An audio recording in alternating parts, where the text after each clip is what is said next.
So I also had the opportunity to go to the Gethsemane encounter with Venerable Tarpa, which was the fourth one that they've done. It's for the monastic interreligious dialogue between Catholic monastics and Buddhist monastics. And I have to say that the whole experience was quite pivotal for me, and I wanted to share with you today why. I had gone to the one back in 2007. Venerable had been traveling, I think, at the time, and so she sort of requested that maybe they invite somebody else from the Abbey to go in her stead, and that I was asked to do a presentation. So it was the last time 7 years ago, in 2008, it was on the environment and monasticism and how the practice of monastic life can really use environmental awareness and outreach and social action to really deepen the practice. And it was my first year of ordination, and I had had a rough first year of ordination. There was a lot of my self-centered thought going on, just wanting to sabotage this decision that I had made in my life. But for whatever reason, Venerable thought to send me on my way. So my experience 7 years ago was, well, it was really loaded. You know, I had come from a very devotional, strict Catholic family upbringing, and after my teen years, I really made quite a strong cut with the Catholic Church. I had seen all sorts of things that I just couldn't really make peace with.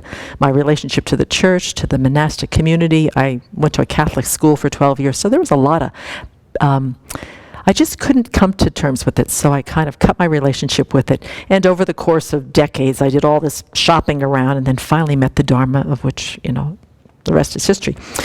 And so when I went to Gethsemane, I had a little bit of this apprehension because I was going to one of the most amazing Catholic monasteries in the world with the Cistercian brothers there.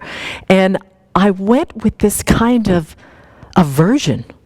And I made a decision either before I got there that I was not going to really participate in any of the ritual. We had been invited to go to the Vespers and the Vigils, and they do this, like Venerable Tarpa said, there's these 7 prayer sessions a day that really are part of the fundamental basis of their practice there. So I stayed out of the church.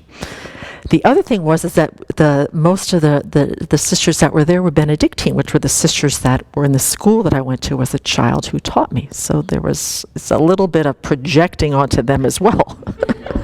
There was a lot of projecting going on, what can I say? Plus, I was in my first year of ordination. I wanted to hold it very, very correctly, and I wanted to be a good Buddhist nun. I had all this pressure on myself to be somebody that I certainly couldn't be, but I was going to do my best to try. So the whole week was I was so tight. I was so vigilant of my behavior.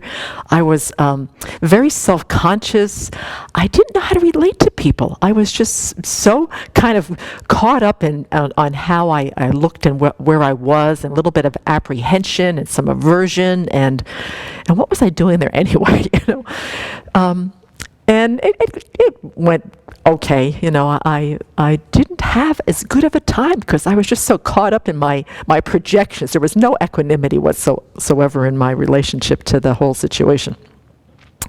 And then so it's been 7 years, and I kind of forgot about it, and then I got a letter last November inviting me once again to participate. I asked the community, they said, fine, that's great.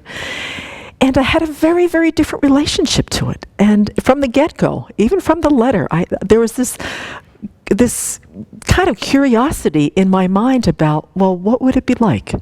And it's been 7 years, so I've got more ordination time under my belt. I've been practicing a little bit longer. I felt a lot more secure in my practice as a Buddhist, and I felt a lot more that my decision to ordain had been a wonderful decision, and I had no doubt about that. And I no longer felt that I had some sort of influence from my Catholic background that I had filtered in a very, very unhealthy way. I had taken all the wonderful things about the Catholic faith out of my life, and all I could see was all the things that didn't work for me. And so, but the experience was so different. First of all, I was totally engaged in the practices there. One of the things that I brought from my Catholic faith was this incredible love of Gregorian chant music. I think it's one of the most inspirational tools to really uplift the mind, uplift the heart, to, Christian or not. I love this. There's something about the notes. There's something energetic about the notes. So I went to many of them. I went to at least 2 of them a day for the week that I was there and had a wonderful experience. The brothers are just delightful. They help you find your pages. Sitting in their pews, they had invited the monastics who came to the dialogue to actually sit with them, which is very, very special. It's their space. It's their space where they sing. Also reconnecting with the Benedictine brothers and sisters.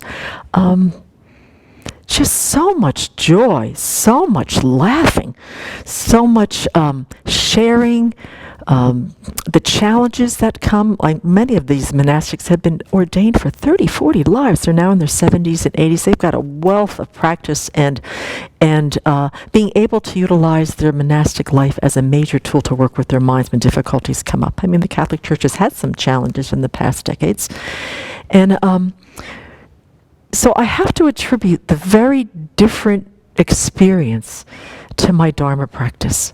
The whole idea about equanimity, the whole idea about seeing the kindness of others, the whole willingness to see how much of my experience is totally come from my side. That there's nothing going on out there that's real from its own side that's somehow making or breaking my experience of what's going on. And so because of the teachings that I've been able to have here at the Abbey as far as emptiness, about dependent arising, about the kindness of others, about things being labeled, and sometimes when we label them, how much gets put on after the label that then we think those things exist exactly as we perceive them. So all of that has been kind of working on my mind the past 7 years, because when I went this time, there was so much open-heartedness that even surprised me, and there was some deep healing inside my mind about the faith of my upbringing. I got a little bit more holistic view of my Catholic roots, and I came to appreciate that the monastic tradition, although I had a very different perception of it when I was growing up, that they're wonderful human beings, and that the world actually is in a good place because we have them in our lives and we have them in the world, and that monastic life, no matter what tradition, brings with it a certain blessing to the world. It brings a certain commitment to the world, and that they practice for the benefit of others just as we do. It might be through a different channel. I mean, it definitely goes through Christ and it goes through God, but their commitment to change and transform their minds in order to be of benefit, to be skillful, to be able to extend whatever this living in Christ means for them, to extend it beyond the monastery walls, and that their prayer and their practice affects positive change in the world,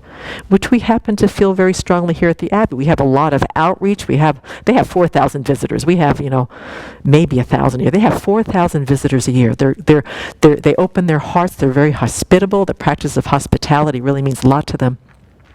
But that is not just the external hospitality. It's the prayer and the giving of themselves to benefit and for peace in the world. That's also a deeper form of hospitality that you can really feel palpable there by way of their practice.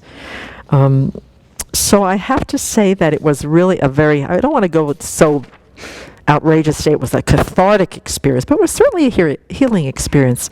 And that my faith in the path that I chose was reaffirmed, and that for myself I have made a very, very wise decision, and that it really saw that the devotion to friendship, the acceptance, gratitude for all of our practice, irregardless of what tradition, really came to be a deeply felt experience. I mean, there are many times that my eyes were just filled with tears at the sincerity and the commitment of these brothers and these sisters in this sort of larger community of monastics. So it was a very, very palpable experience, and I'm so glad that we're doing it.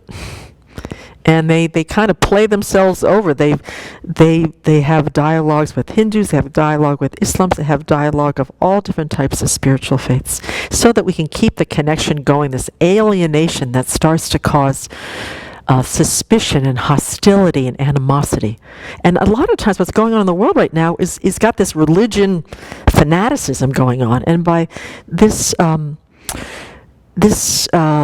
monastic interreligious dialogue that's coming from Rome, but it also is coming independently from this organization, that they really want to contribute to the connectedness of different spiritual traditions rather than the differences and the cause for all sorts of misunderstandings. So I really acknowledge their working in the world, and I look forward to them really extending even greater connectedness to more spiritual traditions in the future. So anyway, it was very helpful, healing, and just a blast. So.